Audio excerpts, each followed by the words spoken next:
Paul Winestock and Kevin Copeland played basketball together at Taft Junior High School in the Woodridge neighborhood of Washington, D.C. But their lives took very different paths. Well, growing up in Woodridge, it's a lot of single home families, a good community.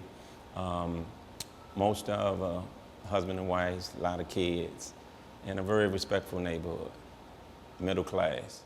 In the 10th grade, Winestock became involved in drug activity in neighborhoods across D.C.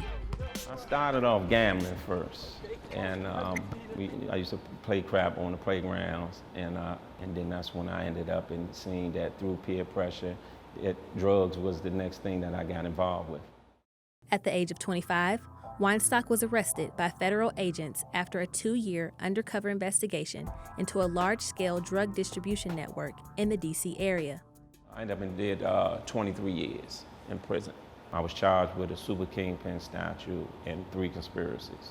Gave me life on each count. It was devastating. It was a really hurtful, painful.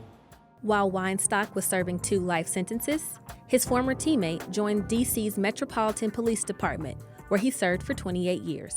I was doing a job. Took an oath to protect and serve. So, with that said, I never ran into Paul. When I learned he was locked up and had been arrested for drugs, I never ran into him. Never, and I'm glad I didn't. In prison, Winestock started a mentoring program for incoming African American youth, teaching the basics of resume writing and how to complete job applications. Winestock served 23 years and was released from prison November 18, 2013. After his release, Winestock says he wanted to give back to the community. While volunteering at a local shelter, Winestock and Copeland reconnected. And when he explained to me where he was and what he had been through and what he was doing now, I thought it was awesome. And I thought that we should partner up and put together some programs because we both were doing the same thing. I'm proud of Paul. I am proud of the fact that he didn't give up. He could have given up.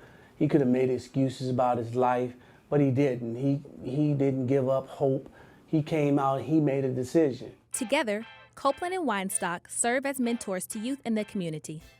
I think the redemption from Paul's life is a powerful thing to see, and I've told him myself, I said, Paul, what you've done, there's a lot of young men and young women that are still hanging on the corners after 23 years. You done served in the penitentiary, and they're still doing the same things, and you've come out and you own a business, you got a nonprofit, you're just doing things and you're changing the community.